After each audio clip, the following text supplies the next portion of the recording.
Hey everybody, welcome to Beyond the Gatekeepers. I am Bishop-Elect Vanessa M and I am your host for this evening. I am very excited to have Facebook Live here today. On tonight, we have two platforms. We are on Beyond the Gatekeepers page, as well as Bishop Yvette Flunder's page. We are also on YouTube. We are on Twitter, and we are on Spotify. This will play back tomorrow on Spotify, and not even tomorrow, late tonight. It'll play back on Spotify. So we are excited to be here on tonight. I want to bring out my co-host for the evening, Professor Natasha L Robinson. She is the founder of Legaleaze Please. Professor, please greet our audience tonight. Hello, hello, hello. Greetings, as I said last week, to Lottie Dottie and everybody. So that is everyone who is watching live or later. We are so grateful for you all being here. If you are here, that means that you are interested in current events through a theological and justice informed lens. And we cannot do this without you. So as your thoughts are coming up and they're coming forward, as well as if you have any questions, please make sure to put them in the chat so that we can have a communal conversation. Thank you, Bishop, for having me here. I appreciate you. My joy. So glad that you're here on tonight. I think this is going to be a wonderful conversation. Before we get started, though, you know what we like to do, Professor? We like to welcome the folks in the room. And so we see, and I can see from the pages. And first of all, we want to shout out Pastor Sue, who holds us down as our production person, tech person, associate producer. She just keeps us together. We're grateful. So Albert Reed is here with us from Colleen, Texas. We're so happy. City Boy 46. I don't know where you're from, City Boy. You got to tell us. We want to shout out your place, okay? Elevate with Vern. Hi, everybody. I need y'all to tell me what city and town you're from. San Francisco, California is in the house. Thank you so much for being here. Chuck Hunt, Monroe, Louisiana is here. Thank you for sharing, y'all. I appreciate that. Pamela Green Moore, South Jersey is in the house. Uh, Dave Tony is in the house. Jersey is in the house. I love that. Miko Mo, namaste to you. McDonough, Georgia is here. Reverend Dr. Melva Sampson, Pink Road Chronicle. I love you, Doctor. Thank you for being here with us tonight. Andrea Barbara Dansby. And I know, Dr. Sampson, you're supporting your Digi-Deacon, Professor Natasha Robinson. See, I keep up with stuff. I keep up. Greetings, Dr. Jamie Eady. Welcome. Thank you for being here tonight. Philly is representing. Indiana is representing. We're so happy. St. Louis, Missouri is representing. Cincinnati is representing. Winston-Salem, North Carolina. Thank you. Yes.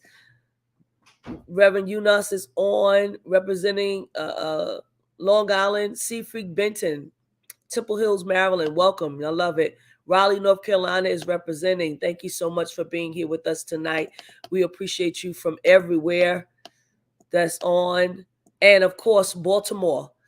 Marlene C. McLaurin is in the house. And so we are so excited and we're so glad that you're here. I know that people are coming on from different places. Make sure that you share this conversation out. It's going to be great. It's going to be wonderful. And so let me bring our guest on for tonight. We appreciate them telling us yes in the person of Amy Fettig. She's the executive director of the Sentencing Project, human rights lawyer, and we are grateful for your presence, Amy. Will you come and please greet our social media platform audience? Oh, yeah. And thank you so much, Bishop and Professor, for having me on tonight. It's really exciting to be in this venue. You know, in my day job, I worked on reforming the criminal legal system for many, many years. But to be able to combine that justice lens and that theological lens in a faith community is so important. And frankly, what's so often missing, the values that we see in our communities and especially in our faith communities, so rarely exhibited in our criminal legal system, and it's time we change that. Thank you so much. I'm going to start off tonight with my first question to you, and that is why the Sentencing Project? I know that you are a human rights lawyer, and I know that you've been doing this work for a very long time. I guess I really want to know why you decided this particular project. There has to be something that's driving you and that keeps you going to work with this. Oh, yeah. Yeah. So I was a civil rights litigator for almost 20 years, and most of my work was done bringing large class actions, civil rights suits on behalf of incarcerated men and women and children because of unconstitutional conditions. So solitary confinement, abuse, rape, uh, lack of access to medical care, lack of access to mental health care, lots of really, really horrible stuff. And that is such valuable work. And it's so important. And for me, every day, it was about saving lives so that people could eventually go home. When I had the opportunity to come to the Sentencing Project, which is a research and advocacy organization that works to end mass incarceration and promote fair and effective criminal legal strategies by promoting racial justice, gender justice, and economic justice, I jumped at that chance because I said to myself, I've spent the first half of my career making sure people don't die behind bars. I want to spend the last half of my career, the second half, getting people home. So one of the big things we work on is recognizing in this country that people are serving serious, severe, overly punitive, extreme sentences that can't be justified by public safety. That so many people, thousands of people sitting behind bars in this country right now, can come home, they can come home safely, and they can come home to contribute to our communities and our families and the general welfare of this nation. And they just need some more help doing that. So that's one of the big focuses that we have at the Sentencing Project. Thank you so much for that, Amy. That's a big gift. And I want to say thank you for the work that you and your team are doing. You said something very powerful. I worked the first half of my life to help people, but this part of my life, I want to help them get home. And I think that people deserve to go home and be with their families. And so I want to thank you for that. Professor Natasha.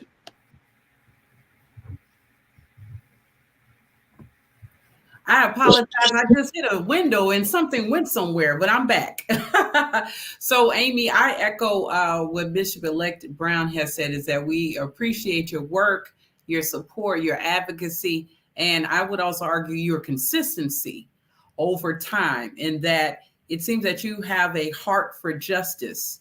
And so, no matter what your professional iteration is, that is at the bottom and at the top and everywhere in between of what it is that you do. So my question, I'm going to rephrase it. I was going to ask it differently, but I'm going to ask it in this way. What keeps you called to your work, and how does your work call to you? Well, it's definitely people. As an attorney, I represented thousands and thousands of men, women, and children over the years, and I always remembered them, their lives, who they were. The one thing that you know we're doing this work, and let me go back a little bit. Let me talk about the first time I ever went to a prison. And I was a happy young person living a fairly carefree life in New York City, going to graduate school, working on human rights, actually working around human rights in China. And I was doing work there and, studying. And then I happened to be working with a bunch of other women activists around the world. And I thought, well, they know so much about their community. Here I am living in New York City, going to Columbia University, and I am living 5 blocks from Harlem, and I've never been there. This was in the early 90s. I've never been there. I don't know anything about women beyond my narrow, pretty privileged demographic. What am I doing with my life? Why am I, people in China need a lot of help, but people here are my responsibility. So rather than take a job working internationally after I graduated, I took a job with the Women's Prison Association in New York City. And I walked into my first prison, and I was annoying. I'm going to say I was an annoying white girl.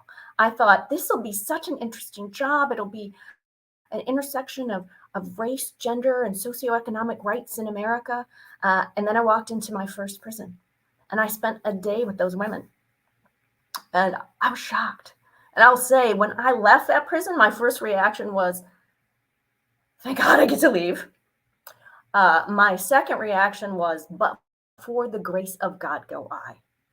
And how can this be happening in my name? How can all of these women be separated from their children, from their families, from their communities, for no good reason that I could possibly see? And how could they all be subjected to the conditions that I just witnessed? And as a result, I was like, okay, I've found my calling. I know that, as you know, I'm a voter, I'm an American citizen, and this stuff is being done in my name. It's not being done by another country that is hurting its own citizens. It's being done by my country in my name, hurting people who I'm responsible for. And so that's what led me to get a law degree, because I thought, okay, I got to be taken seriously. And women in the criminal legal system, especially back in the 90s, didn't get a whole lot of credit, especially you don't have a law degree, so you got to know how to speak to people. And then I thought, well, maybe I'll do litigation for a while. I'll figure out how to do this. And I just couldn't walk away from the conditions that I saw. But now, okay, we got to bring people home. And whatever I can do with the strength that I got left, I'm going to put it there. Thank you so much for that. You say so many things that I'm jotting down that at some point I do want to get to, but I want to first talk about something that you raised when you talk about privilege. And my question for you is, as you stated that you identify as a white woman, it's a two-parter. In this work, what privilege do you believe you may have? And secondly, does that privilege serve as a barrier to those who you're trying to advocate and support? Well, I think that there's no question that as a white person dealing with the criminal legal system, I mean, you've probably heard others talk about, I'm a lawyer, I'm a Black lawyer, and when I stand before a judge, they assume I'm the client, that I'm the defendant, and not the lawyer. That does happen. There is no question that our criminal legal system is based on white supremacy. That is why it was born, and that is the lifeblood that keeps it going. And so the fact that I'm a white person, absolutely, I walk in privilege. When I walk into a prison, I walk in privilege. Even though, they don't like me, they're not too fond of me. I've been called a lot of names. But I'm not going to be harmed. I get to go home. And they're going to treat me with some kid gloves, some stuff that, if I weren't who I was, if I didn't have that color, the color of the skin that I do, I would be treated differently. And I'm conscious of that. I'm also conscious of the fact that the struggles of many of the folks inside prison walls, the lives that they led before they got there, that's also about systemic racism and institutionalized poverty in this country that we've failed to do anything about for the last, couple centuries. So there's no question about that. So what I can bring is the awareness of that and the openness to hear about it, the openness to know that sometimes I will be using a lens that only a person who was born white and lives white in this country has the privilege of using, and it's the wrong lens, that it doesn't give me the full view of what's happening. And so I try to keep that in mind, knowing that sometimes I'm probably going to fail, but being open, being called on it so that I can get better, so that I can understand more and see more, rather than have the blinders that white privilege has given to me. And always recognizing that when we talk about criminal legal reform, when we talk about justice in this country, we have to talk about systemic racism and the root causes. It's not simply about people breaking the law. That's really the least of it. I'm glad you Thank you raised for that. that. I Yeah, want let me just say go ahead, really quick because I know you're gonna go, Yeah, no, but I you want go to, ahead. Amy. I thank you first of all for coming to Harlem. I'm from Harlem, born and raised. Right, my mother still lives in Harlem. My family members still live in Harlem. My friends, my village, people that I grew up with. The birth of where I grew up in church is still there. Right, and I want to thank you because you came at a time when Harlem was being ravaged by the crack epidemic, right? Black women, black men, were caught up in this. Children were caught up in the system, right? Not just the prison industrial complex system, but caught up in the welfare system, right? Because their parents were strung out. And I know this all too well. My sister was caught up in that crack epidemic. So I want to thank you for coming to Harlem. It meant a lot. We needed people like you to come, right? We needed our own people, but we also needed people like you, what I like to call right thinking white folks, right? That know that something is wrong and want to fix it and want to help fix it, right? We don't see you as saviors, but thank you for coming in and wanting to assist, because I know for sure and for certain that from 1980 to 2020, Black women and girls alone, the incarceration rate went up 475%, right? And like you said, it's not just about breaking the law. There were other reasons. It was racism, it was so many things. It's poverty, right? It's so much that we can just attach to that. And so that was a big deal for you to come and during that time and to help and to still be doing this work. So let me just ask you this question now that I've said all of that. In the fact that when we talk about, we know that it's racism, we know that it's poverty, uh, we know that it's policy. Tell me, what are some of the things that people in community can begin to do? Because it's not crack anymore. It's other things that are happening, right? It's police brutality. It's the list can go on and on and on about what the things are right now, right? It's just crack. It's not crack. It's a different kind of drug now. What are the things in community that we can do to help save not just our youth, but our brothers and our sisters that are out here that are still getting caught in the trap of being sentenced for a dime bag of weed or a nickel bag of weed and still going to jail for these things? Absolutely. I mean, it's still happening. We have not moved the way we need to move, given the fact that we've had a human rights crisis. I will remember and honor the fact that actually 2023 is the 50th year of mass incarceration in America. Not that it was great before, but in terms of the massive increase in the number of men, women, and children in our system. That started in 1973, and it continues to this day. And so we're marking this at the Sentencing Project in a campaign we call 50 Years in a Wake Up. And a wake up is the day you get to go home when you are incarcerated. And we want our country to wake up to the fact that mass incarceration is a massive failure. I mean, we've had 50 years of failure. We have sent more people to prison than any other nation on the planet for the longest periods in the harshest possible sentences. And yet we are still not the safest country in the world. This putting tons of people behind bars does not create public safety, but we know what does, and we pretend we don't, because think about it. Everybody knows what a safe community looks like: affordable housing, good jobs that allow you to raise a family, good education, access to good medical care and good mental health care. I mean, it's no big surprise what good communities and healthy communities look like.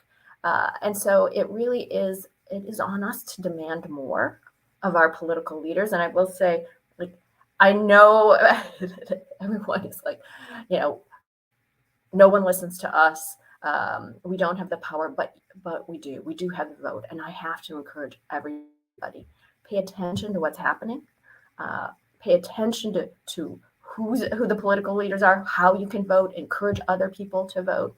And also, what we have seen as part of mass incarceration. We know that in the 1970s, when the war on drugs started, that Nixon and the Republican Party used the war on drugs specifically to disenfranchise the Black community and to ensure that they did not have the voice that they should have had in the political domain in this country. Lock people up, they can't vote, right? Lock up communities, then people they end in despair. They give up because they feel like they're not heard. It was a very clever plan when you think about it, devious, just devious. But it's continued. It has continued. So today, we've got almost 2 million people behind bars and millions more who are impacted by the criminal legal system who are on probation or parole. In many states, all those people can't vote. And so one of the things we do at the Sentencing Project is work on voting rights for justice-involved people. Whether you're in prison, in jail, or out in the community, we want everyone to be able to vote because we know this has been a deliberate strategy to silence Black voices in our politics. And the result is mass incarceration. Because we also know, think about it, in elections, the difference between who wins and loses in this country is razor thin now. Major elections are being decided with a few hundred votes sometimes.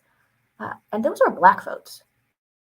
Those are oftentimes Black votes that are not allowed to vote because people are either sitting in prison, or they're sitting in jail, or they're in their communities, either unable to vote or too afraid. Witness what's been happening in Florida, where people thought that they could vote.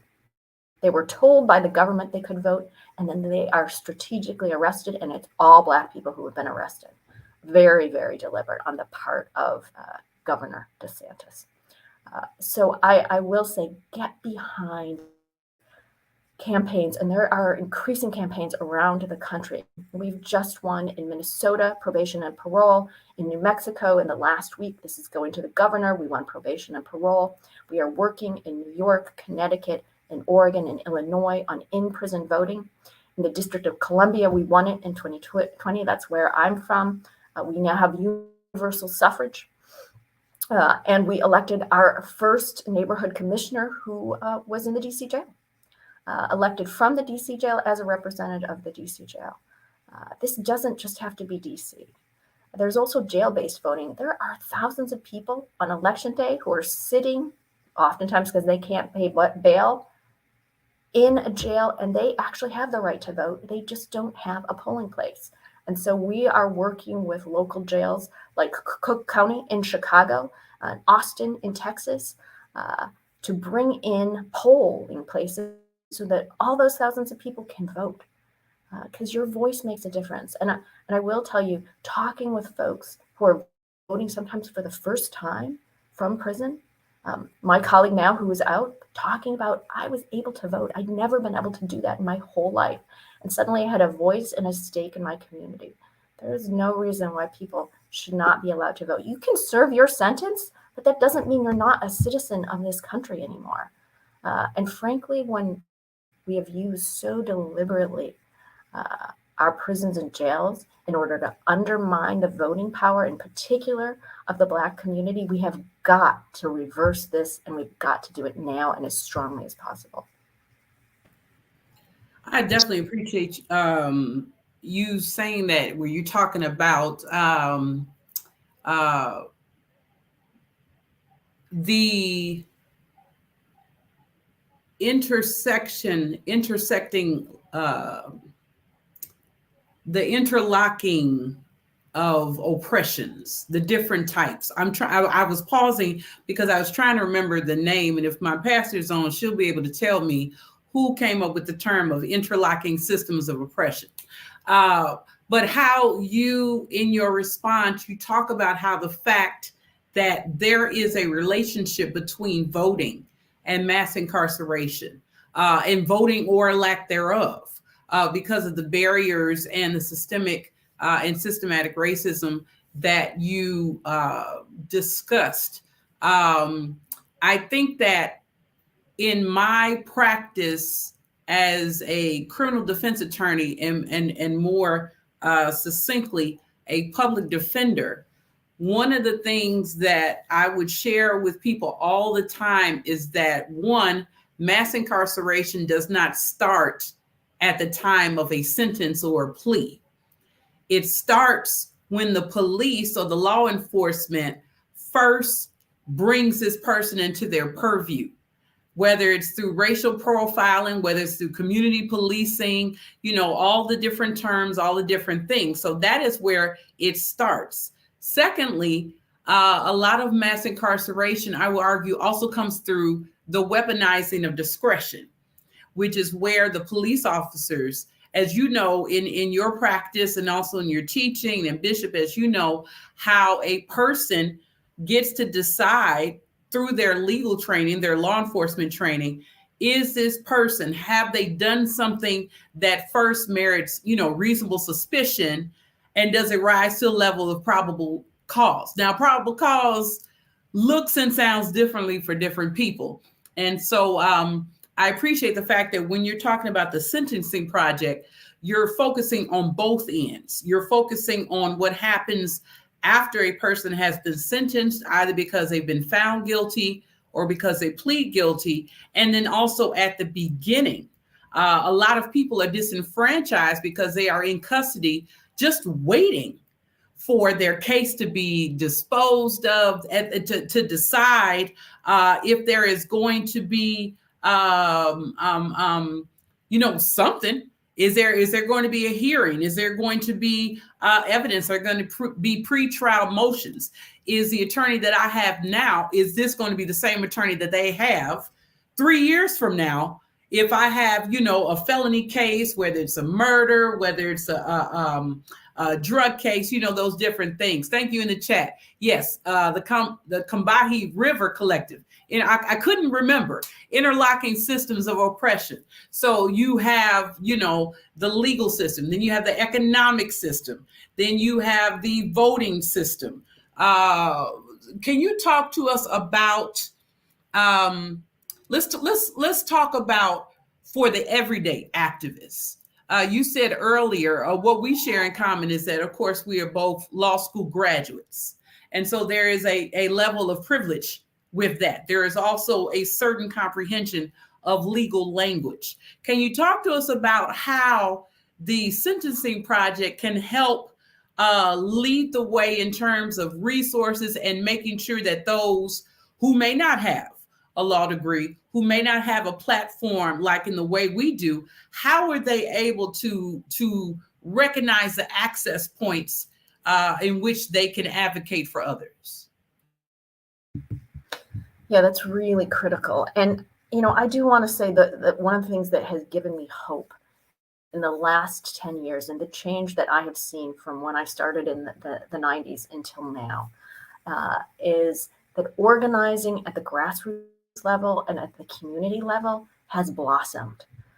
And one of the major factors in that is that directly impacted people and families are now the organizers, the voice, and the leaders of so many coalitions and community groups in the country. We work actually, although we're a national organization, how we translate our research into action is working at the ground level with community members, mostly directly impacted organizations, on campaigns. For example, our campaign to roll back extreme sentencing. We work a lot on expanding mechanisms for second look options. So people who are serving extreme sentences now, for example, DC is a recently passed law. If you were convicted under the age of 25 and you have served 20 years, you can petition the court to resentence you and go home, demonstrating that, hey, I'm no longer public safety risk. And we know that this makes a lot of sense because the age crime curve, most people, they're going to commit crime. And if they're going to commit a violent crime, it's going to be late teens to mid 20s, falls off 30s, 40s, 50s. People are not a public safety risk. This is true in the United States. It's true across the globe. It's a criminological fact if there ever was one. So now that we have The fastest growing population in most of our state prisons are 50 or older, because people have gotten such extreme sentences that they never served before. Death by incarceration is what we call it. So we're guarding grandpa and grandma when they could be home taking care of their grandkids, or volunteering, going to all kinds of stuff. They don't need to be in prison. But we don't have many mechanisms to allow that in this country, because part of mass incarceration was shutting that down. Parole is almost impossible to get. In many states, they don't even have it. So sentences are very, very extreme. So we're going state by state, working with community level folks, oftentimes family members or folks who have come home who are like, I left brothers and sisters behind. I can't leave them there. I have to work to get them free. We organize and we do state legislative work. And it is a long process. There is no question, but we are on the ground, working with folks, giving them the research and the data.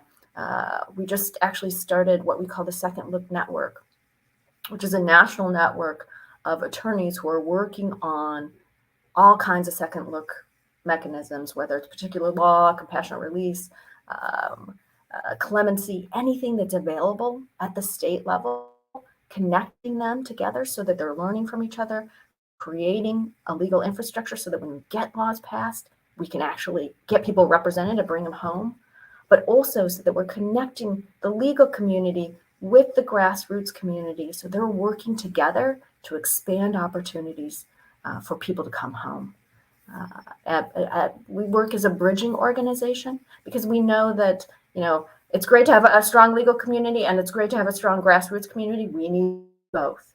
We need both, and we need to be talking to each other, working with one another, and strengthening each other in order to get this done and to get it done as quickly as we can, because lives are at stake. As lawyers, you are both lawyers, both Professor Natasha, both and Amy, both different practices, but lawyers nonetheless. And I know it's a part of both of what you do has to do with the criminal justice system. People want to know this. How does sentencing work? And why isn't sentencing universal? Why is it that something can happen in Chicago and I can get 25 years, and then something can happen in New York City and I can spend the rest of my life, you know what I mean, in prison for the same thing? Like, who makes these laws or these sentences? Who gets to decide, the numbers that are attached to it? Like, I think that just me as a citizen of the United States of America, I don't even know how it works. I just know that the judge, like, we giving you 15 years to life, or 20 years to life, and then maybe in 10 years a person can get parole or whatever. I think I don't really just understand how it works, and I just feel like that is lopsided in some way, and I know that it is, but I know you all can explain it as well. That is an excellent question. Yeah, Amy, if you don't mind, I can take at least a practitioner perspective, and you can we can do it together like a tag team. So, from a practitioner standpoint, what happens is that when a person is arrested and they are charged with a crime, whether it's a misdemeanor, which is anything less than a year, or felony, which is more than a year in terms of punishment. Misdemeanors are usually anything that can be supervision, which is not a blemish on your background, conditional discharge. And I'm speaking from the state of Illinois. So let me put that out there before I get started. The conditional discharge, which is a misdemeanor conviction, anything up to 364 days in jail is considered to be a misdemeanor.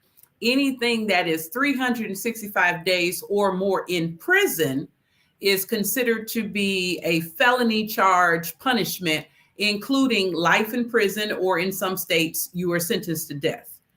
What happens is that once there is either the decision of the client to plead guilty or to have a trial by a judge or a jury, and they find that person guilty, then in Illinois, for example, that person may have 30 days in which they get a pre-sentence investigation report, which is basically a book report about their life history, who they are, where they work, what's their highest level of education, Are they a veteran? Just all of the different factors that the prosecution, the attorney who brings the charges, and the defense attorney who represents the client, that they review, and then the judge gets a copy as well.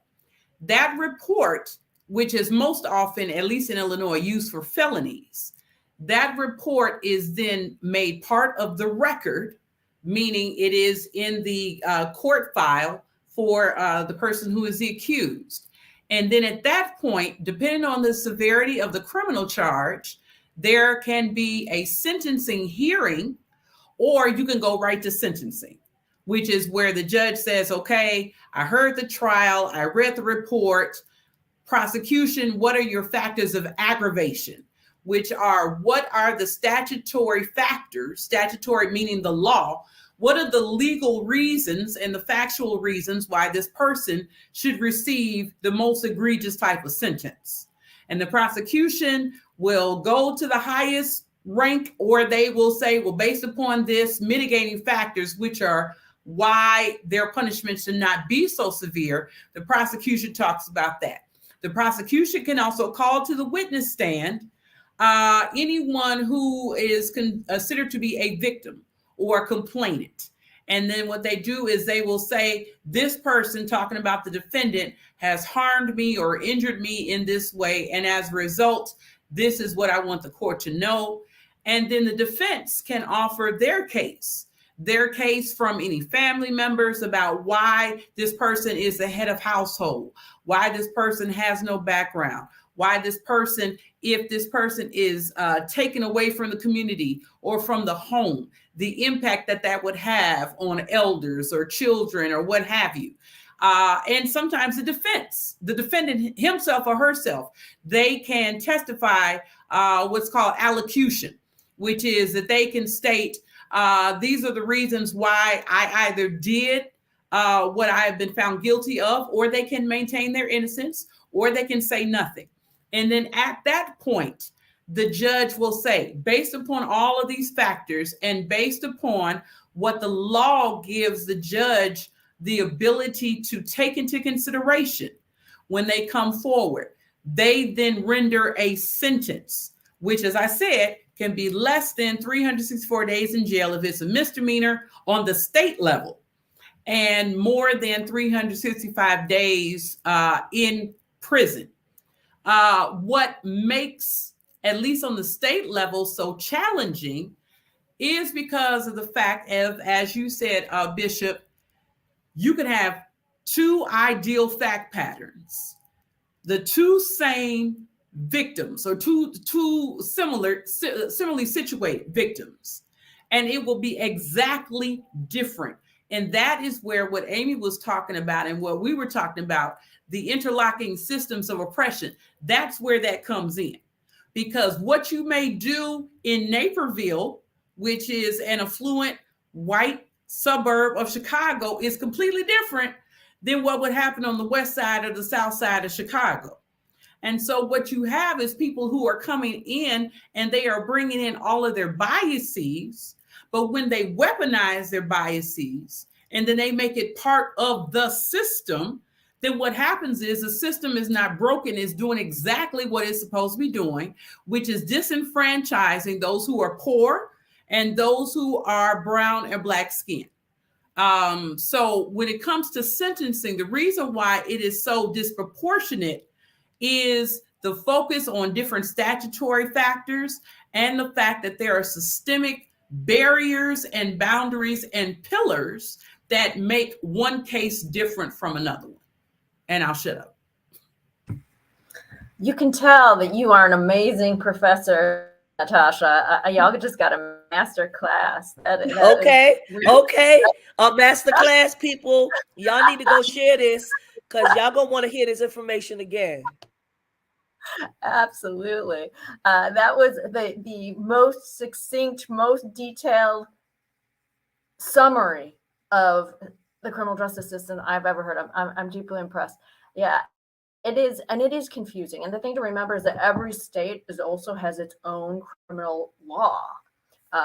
So it's oftentimes justice by geography, whether like what county what prosecutor, and I think it's also what people don't realize is that charging, what the prosecutor charges you with, makes all the difference. So what we found, for example, everybody's heard of like 3 strikes and you're out, that California law where, infamously the guy stole a videotape, a VHS tape, and got a life sentence because it was his third offense. Uh, those types of what we call habitual offender laws are all over the country. They became really popular. California did its 3 strikes law, and then every single state wanted to have something similar. But when we actually do research on how those habitual offender laws are used, comparing, for example, a white defendant with the same kind of crime and a black defendant with similar facts, as close as you can get them, what do we find every single time?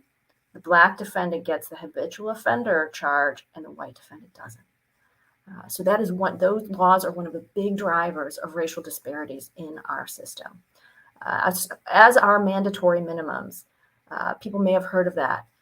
You do infamously in the federal system, crack was given a much, much higher mandatory minimum than cocaine, the same amount, because why do you think? The assumption was black people use crack, white people use cocaine. We know that chemically it's the same drug. It doesn't make sense to charge it any differently. But the mandatory minimum for crack was so much higher. So the people were spending decades in prison because of it. And that's why the federal system has so many people of color in it who are still serving these antiquated sentences.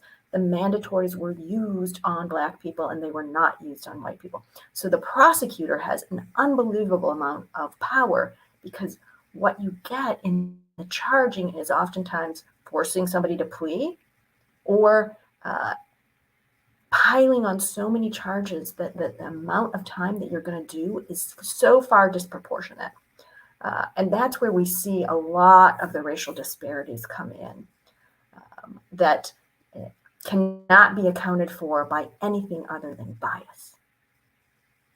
Listen, family, you're watching Beyond the Gatekeepers. We're here tonight with Amy Fettig. She is the executive director of the Sentencing Project. If you have a question, we want you to make sure that you put the word question and then write your question out. And we are also here with Professor Natasha Robinson. She is the founder of Legaleaze Please. We want you all, if you have questions tonight, like this is an important show on tonight, like, because I think that the question is like, what we really want to know is where is the justice, right? Where is the justice? Where is the justice for black and brown people? There are mothers still missing their sons. There are daughters, mothers missing their daughters. There are children missing their fathers that we need to, and this is a work where they are trying to get people home. Like this is a work to be respected. I think one of the questions I want to ask also is about girls, because it's not just grown folks that's going to jail in droves. It's a lot of girls that's going to jail as well. Talk to us about that, Amy. I'm so glad you raised the issue of girls because both girls and women are so hidden in our system, so often forgotten. I once had one of my clients said, I feel like I'm treated like a smaller, more docile man who doesn't get services. And it's true. It is true. The criminal justice system was built by men for men. And women are always treated as an afterthought, even though we've been there the entire time. I want to speak frankly that I have been, we know that women menstruate. That's how we have babies. But I've talked to so many women and girls who do not have access to tampons and pads that they need when they are incarcerated. They're making their own. A friend of mine had to make her own tampons. She made them and she sold them while she was behind bars. But she got toxic shock syndrome, and when she came home, she had to have a hysterectomy. She'll never have children. She'll never have children because the state did not see fit to give her basic hygiene products. That's a basic human need. Like, I don't understand that. It's appalling. It cannot be understood except for basic inhumanity. And that's the system we are dealing with, unfortunately. It can't be fixed with a Band-Aid. It has to be taken down, and we have to reconceive what we think is justice, and start building towards true public safety. Because I want to remind everybody again, like, hey, if building prisons actually made us safer, we wouldn't be having a mass shooting every single week in this country. Like, we deserve to be safe. We all deserve to be safe. And what our politicians are doing right now, not making us safe. It's not making us safe. And, adding 10 more years to somebody's sentence is not going to make us safe either. That is the biggest lie in criminal justice. Every time there's some sort of spike in crime, and crime changes over time. We just went through a pandemic. There's chaos, massive social dislocation. People are suffering. It's not surprising that there's been some increases in crime around the country. What should we be doing? Providing housing and mental health care, and access to better education. That might work. But what do we get from our politicians and our political leaders? We want to increase the minimum for carjacking from 10 years to 20, as if somebody who carjacked is looking at the criminal code.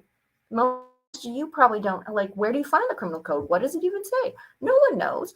Why would we think that would ever deter anybody from crime, as opposed to, I don't know, an after-school project tutoring that brings that kid back into school? We're given this pablum over and over and over again. It doesn't work, and yet we're expected to buy it. Take it back. I want an exchange for something better. This is ridiculous to have the same. It's like the 1980s and 90s over again. Like, I'm not repeating history. It failed the first time. Why is it going to change now? Exactly. So I'm gonna let Professor Natasha go, but I think that I'm gonna plant my feet here about women not having appropriate sanitary napkins, tampons, all of those things that they need while they are in prison. What is it that we can do to make sure that women have what they need? Because, like, this is that, I mean, to me, there is no excuse for that. Like, really, like, even if it's a bunch of men making these laws, they got a mother, they got a sister, they got here because these women had periods and menstruation. So what are we saying here? And if I could add to that, along a similar line, those who are transgendered, those who are going through hormone therapy, and do not have access to the medication that they need in order for them to be able to live their truth. What are some things that we can do on, as you said, the grassroots, on the front line, in order to try and make sure that these supplies, that these basic needs are being met? Yeah, well, and we have actually seen a lot of organizing around this and what's called menstrual equity laws. So New York City was the first jurisdiction to do this, but now it's seeding across the country. And that is to pass laws that mandate that places, schools, prisons, jails, homeless shelters, all have to provide tampons and pads free of charge. They got to be available. In the federal system, that is also true now too. Passing law, getting laws passed, menstrual equity laws. That is these are the very most basic things. And then people start talking about, well, what about pregnancy care for people who come into prison and jail? And it turns out it's awful. There are very few standards. So activists and community members have started out with menstrual equity and then said, okay, we need to pass standards in our community, in our state, that mandate women get prenatal care, they get postnatal care, they get to stay. What we actually need is, if a woman is pregnant, she should not be in a prison and jail. That's my bottom line truth. She should be home with her children and be able to give birth, not shackled to some hospital bed. It's bad for her and it's bad for the child, and there's no safety justification for it at all. So there's a lot of work that needs to be done for women, because there tend of thousands of them there. In fact, since 1980, the women's population behind bars has been growing faster than men. So mass incarceration is a story about bringing women into the justice system for no good reason, denying the community, those mothers, those sisters, those wives. It just doesn't make any sense. And we also know that if you are the child of an incarcerated mother, the chances of you ending up in prison or jail are greatly increased. So we should not be depriving our communities of any of these women. I'm glad you talked about it in terms of on the communal level. There are a number of our viewers who are watching live or later who are members of faith communities, different cultures, different religions, different faiths. And so everyone is not going to have an Amy Fettig that is a member of their faith community, or they know an Amy Fettig that they can reach out to. Can you talk to us about, for those of us who have faith communities, churches, synagogues, mosques, what have you, where we have prison ministries or legal ministries, what are the components that you feel from your perspective need to be present in order for those ministries to be effective? And I do want to also emphasize that the faith community has been so important in the criminal legal reform movement. I've spent my entire career working with the faith community, and their voice is absolutely critical.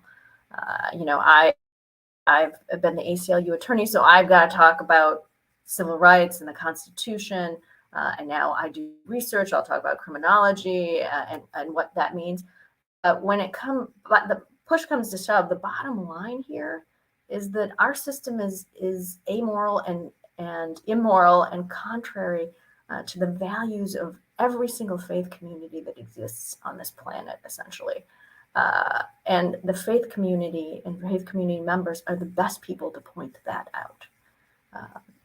And critically, oftentimes the faith community, those are the folks who have access to prisons and jails. Because one of the I would say a linchpin of our mass incarceration system is how difficult it is for the public to know what's happening behind bars in this country.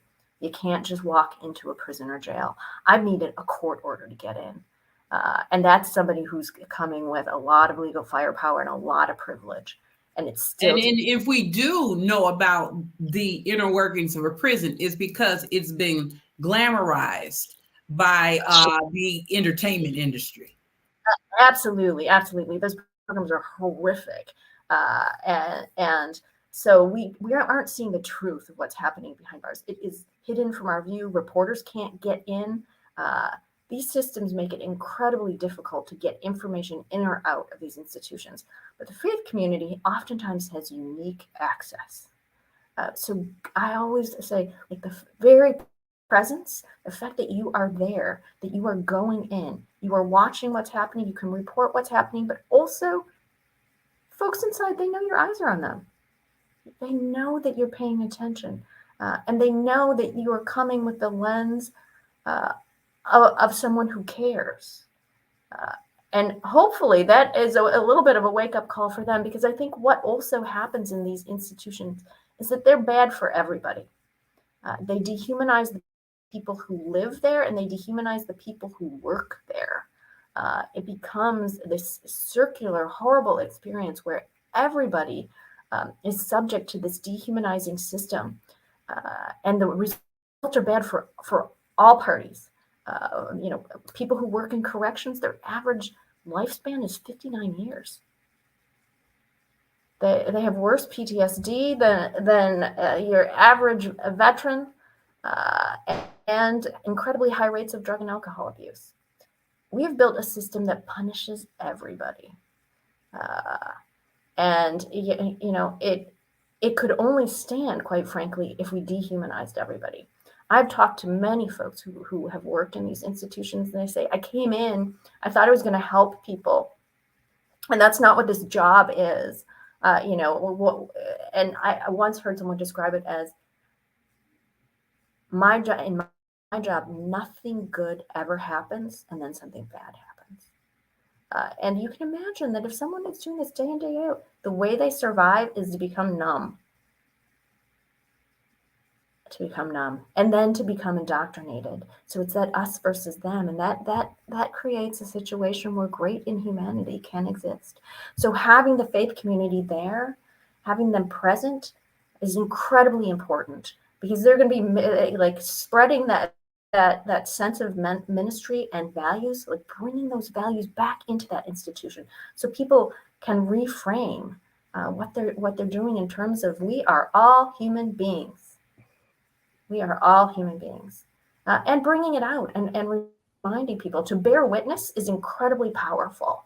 Uh, and we need more of that to engage. And I think also the very fact that we've got faith communities who care about what is happening behind bars, and to the people who are behind the bars, and are willing to speak for them when they can't speak for themselves, but also transmit those messages. And importantly, when people come home, because people are coming home, and sometimes they're coming home after 10, 20, 30, 40 years, and they're coming home with very few resources. We literally set people up to fail. $10 and a bus ticket, and you've been in prison for 30 years, you don't even know how to turn on a cell phone. It's very hard to adjust, get access to medical care, mental health care, a job. So being that community resource for people is incredibly important. I know from the experience of people that I work with and that I am in community with, that the fact that they had a faith community that knew them while they were on the inside, that was prepared to welcome them in the community when they came home, made all the difference. And now they're thriving. Absolutely. I think it's important to say this to all people in faith communities, or whether you're part of a faith community or not. Just because somebody went to jail or is in prison doesn't mean that they're disposable. Doesn't mean that we get to throw them away. And I think that we have a way, particularly in the faith community sometimes, to feel, to have this judgment, right, against people who are incarcerated, and not just in the faith community, but in community altogether, because somebody did something, right? Even if they did do something, like, people do things, and it's some things are not good. That is correct, but it doesn't mean that they are not good, or that they are not inherently good. And I think that we have to get that right. I think part of the thing for us in the faith community is that we do the same thing to people in prison and church, but that's a whole nother subject. So we have John Hemingway. His question is, how do we solve horrific issues? I think that you basically gave us answers on that, but if you have something else that you want to say. Well, I want to talk about violence a little bit here, because when we say we want to bring people home, we want to make sure that people serve the shortest sentence possible. That sentences should not be about taking every pound of flesh; should be about crisis intervention. So decades-long sentences don't make any sense.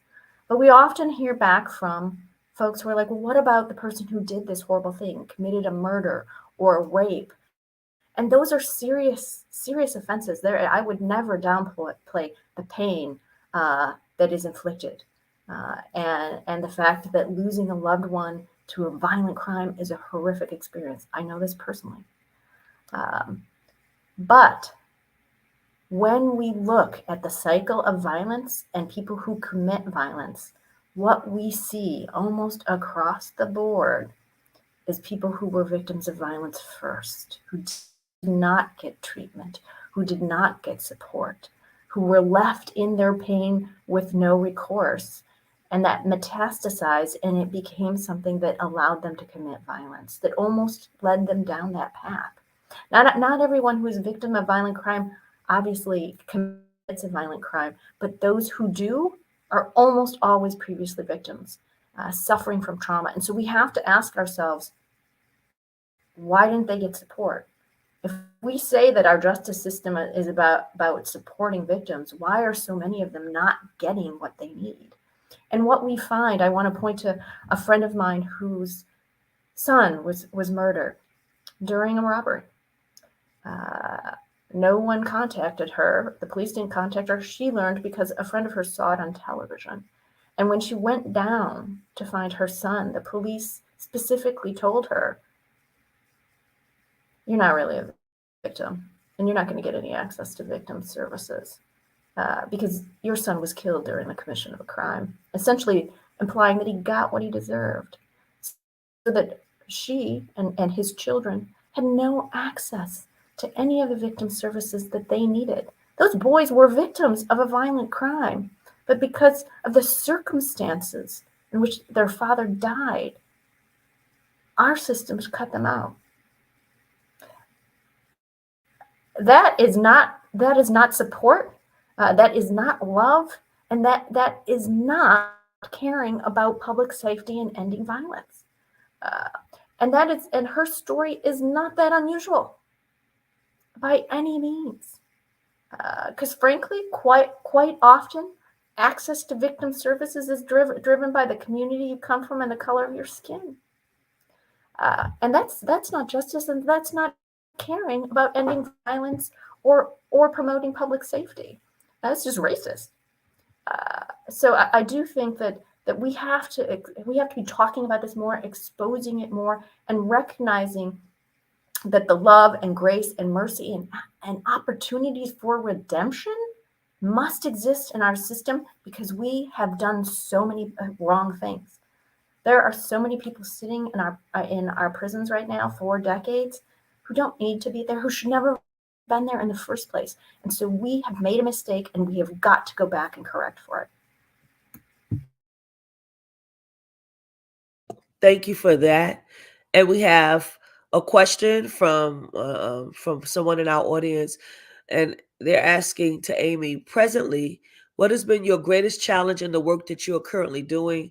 Would you please compare your current challenges with those greatest challenges from the early 90s when you took on the work as your life's work and made a commitment to do this life sentence? Yeah, I will say from the 90s and early 2000s, there was a sense that all we were doing was harm reduction, because it was like trying to it was never moving forward. It was trying not to move backward a lot of the times, because things were so bad. And I always said, well, it's criminal justice, criminal legal system is a nonpartisan issue because both the Republicans and Democrats don't care about it. That has changed. And I hope that it will continue to change in terms of people recognizing that we've got this system of mass incarceration. It's been 50 years, it hasn't made us safer. It costs us over $80 billion a year. Imagine what we could have done with those funds. Imagine the America that we could have How done. much money? How much? 80, at least, and this is a conservative estimate, $80 billion a year. And that's just prison. So imagine what we could have done. I mean, it's a human tragedy. And I am quite sure if this country is around in generations to come, we will be rightfully judged as fools. But that is changing. The one thing that I will say that I see now on the horizon, and I'm sure Professor Robinson, you've seen this in Chicago with the increases in some crime in some areas, we are seeing a return to political rhetoric that we saw in the 80s and 90s. Fear-mongering over facts, essentially. Race baiting, we all know what they are doing. They are trying to divide us by race again. And if we know anything in this country, we should know that when the progressives are divided by race, we lose. When we want to make change and we're divided by race, we lose. And that lies are rife. There's just so much sensationalism, making people afraid so they don't use their brains and understand, like, hey, this doesn't sound true to me. So I would say every time you read or hear a media story that seems a little sensationalized, that's all about we're not tough on crime enough, we need to punish more, think twice, because that is just tired old rhetoric. It is not true. Extreme sentencing, more prisons and jails, they do not make us safer. If that were the case, we would be the safest country on the planet. We can admit that we are not. And one of the big reasons we are not is we don't have sensible gun control. There's no reason for civilians to have assault weapons or ghost guns. It's ridiculous. It's used by politicians in order to win elections, and they don't seem to care that kindergartners get gunned down in their classrooms in this country.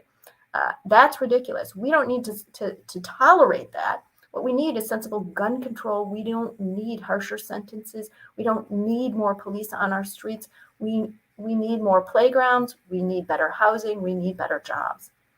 We all know what safe communities look like, and they don't look like police locked down with people who are armed all over the place, and a lot more prisons and jails. We've done that, been there, done that, doesn't work, move on. Wonderful. Professor, you have any more questions? I did, but I think that this is a good place to stop. I just want to make sure that those who are with us live or later are able to join the movement.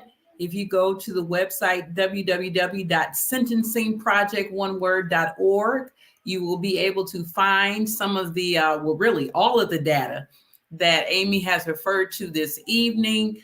You will be able to see the different initiatives, including the Second Look network that she discussed, in terms of how, if you are an attorney or law affiliated, what you can do to make that impact. In the same way, if you have no interest in going to any law school or getting any type of law degree, that does not absolve you from your ability to advocate. There are still ways in which you can connect, which you can connect financially, you can connect in person, you can connect electronically with the sign up of the newsletter. So we just want to make sure that we highlight that so you are able to make sure that you continue in this work long after this conversation is over.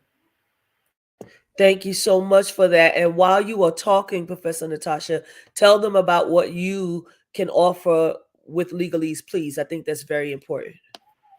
Thank you so much. So Legaleaze Please is designed to deconstruct, demystify, and decode legal language. So for instance, on the Sentencing Project website, there is a glossary that breaks down criminal justice terms. A lot of times we may use different terms in different language or lingo, and it goes over the heads of the persons that matter the most. And so Legaleaze Please is legalese in terms of a form of language, in the same way doctors talk to each other, educators talk to each other. And so we want to put the ease into you learning about legal language. We want to make sure we do not engage in language of oppression, but rather language of liberation. And comprehension is one of the biggest barriers when it comes to understanding how the laws are written, how they can impact you, and what a person means when they say a term in everyday language, but do not recognize the legal connotations and implications of that. So that's what we are created to do. And, you know, we are all over in the same way that the Sentencing Project is. We're on all social media platforms. We also understand that we want to be able to bring education without increasing the shame that comes with what some may say, well, you should have known this, you should have done this.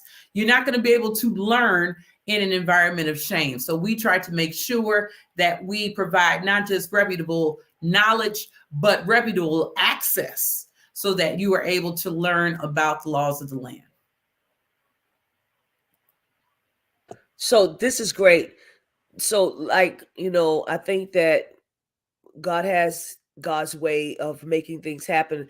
Before we got on the show, I was talking about Abolitionist Sanctuary, and Dr. Nakia Robert is actually on and wants to connect with the Sentencing Project. So I know that something big is about to happen and about to take place. And so we're going to make sure that we send her your information so that Dr. Nakia, we're going to give you Amy's email address so that you all can connect, because I just feel like it in my bones that something is going to happen that's going to be really great and powerful. Yes, please do. Please do. I would be thrilled to speak with her and connect with her. Awesome. We want to thank everyone tonight who has uh, um, joined in with us. But what we want you to really do is we want you to share this information. You can share this show later. If people don't want to watch it, they can listen to it on Spotify. It is great information, right? Again, Professor Natasha has already told us you can go to sign up for the newsletter. In that newsletter, you'll find all the information that you need about participating in projects and things that you feel like you want to do. Perhaps your church wants to do, perhaps your organization wants to participate in. You could go to www.sentencingproject.org and you will find that information there. We want to thank you tonight, Amy, for really putting your best foot forward, that we can feel your heart and we can hear it, but we can actually feel it too in this work. You have something to be very proud of. And we'll continue to send people your way. This business of mass incarceration and the commodification of Black bodies, we see what it is doing to our communities. We see what it is doing to families, and we know that you're trying to help. And I know that something is going to happen with the abolitionist sanctuary too. So I'm excited about what I feel is going to happen between the good works that you all are about to do. So we appreciate you so very, very much. Thank you all for joining us tonight. Thank you. You are welcome. This is Beyond the Gatekeepers. We want you to support our broadcast on this evening. You can send a donation to Cash App, $TFAM Annual, or to www.paypal.me/TFAM Justice. That's www.paypal.me/TFAM Justice. Again, if you're interested in the Sentencing Project, please go to www.sentencingproject.org, sign up for the newsletter so that you can get information on how you can participate and pushing back against some of these things. And she's already giving us a way forward. There are laws that need to be fought against. There are laws that need to be made, policies that need to be made. Please, whatever you are going to do, make sure that you hook up with your local official. Your city council person. Things happen on the local level, then they move to the state level, and so forth and so on. So we are very excited about what we feel can happen in community with each other. We are having our TFAM Holy Convocation 2023. Our presiding bishop, Bishop Yvette Flunder, is inviting us to come to Atlanta, Georgia, July 5th through the 9th. Our theme for it is Miracles, Signs, and Wonders. Miracles, Signs, and Wonders. Again, in Atlanta, Georgia, July 5th to the 9th. We're going to be at the Sheraton Atlanta Hotel. You can actually go to www.radicallyinclusive.com, and there's a splash page right there that tells you all the information about registration. If you register before May 1st, you could register. This $150. If you register after May 1st, it's $175. If you register on site, it's $200. If you do daily registration, it's $65. We have so many things that are going to be planned. The room rate at the Sheraton is $129 a night. You can book your room also from that website page that I just gave, www.radicallyinclusive.com. And so there's a Lenten webinar series taking place that Professor Natasha is a part of. You can go down in the valley where the girls get naked. This is a womanist ecclesiologies at the intersection of law, sexuality, and theology. Professor Robinson is not doing it alone. She is with Reverend Naomi Washington Leaphart. She is with Reverend Melva Sampson, Reverend Dr. Melva Sampson. She is also with Reverend Dr. Ari Lynn Session. And so you can register, and there is a link for you to register. March 14th to April 4th. I believe that's every Tuesday, if I'm not mistaken. 7:30 p.m. Eastern Standard, 6:30 p.m. Central. There's a registration cost of $100. I've already received word that it is off the chain. If you don't have anything to do on Tuesday night, this is a Lenten series that you want to be a part of. Please make sure that you stay a part of this. Thank you for joining us tonight. We ask that you have a wonderful and blessed evening. God bless you.